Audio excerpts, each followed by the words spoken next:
So there you saw the terrorists being given moment by moment instructions about what to do. General VP Malik is with us. General Malik, from the conversations that we've just played out, what is the sense that you get about the level of training of the terrorists? Because there are several aspects of these operations which they weren't aware of, and they had to be guided and prodded by their handlers in Karachi. Such operations, the way that this is being conducted, obviously the trainer as well as the trainee, they must have been together for a very long time. They obviously understand each and every word that the other person is saying, and so that gives an impression that they've trained together for a long time. Now there are very precise instructions coming. कहाँ आग लगाओ, कैसे लगाओ, grenade फेंको, उससे क्या होगा. And I find there is no, what is fascinating is that there is no excitement. Obviously it has been planned so well and by selected people who are participating. I mean, there is absolutely so much of cool-headedness, which is what is quite fascinating, because in such operations I find there is a certain amount of excitement, there is shouting, there is also there is a lot of noise which comes from all over the place.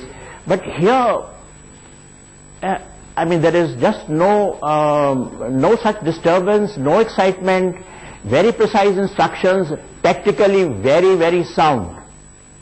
I think probably my instructor in the Indian Military Academy, or when I did the junior command course, he was not as precise with his words and with his instructions as I find these instructions being given. And that's a very, very pertinent point you're making, General Malik. That shows the level of training and the expertise of the handlers.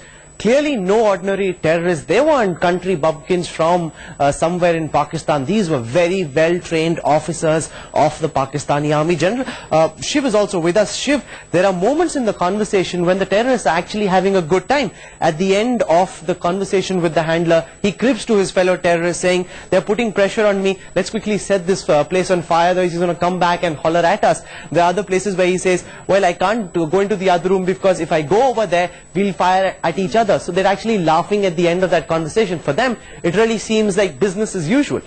I think as a result of this absolute deluge of inputs that they're getting from across the border in Pakistan from their handlers, Rahul, the terrorists are actually, like you very rightly said, in a certain comfort zone. They have the knowledge that there is advice from across the border, and that they will never be at a loss for what really to do next. They may be in a dangerous situation, they may be holed up in a room, but like you said, it's still business as usual. They're still talking about Coca-Cola, they're still talking about whether to share food with the hostages, they're still talking about whether to move out, put up a foam mattress near the door. It's very matter of fact, and like General Malik said as well, it's simply so cool-headed, it's disturbing.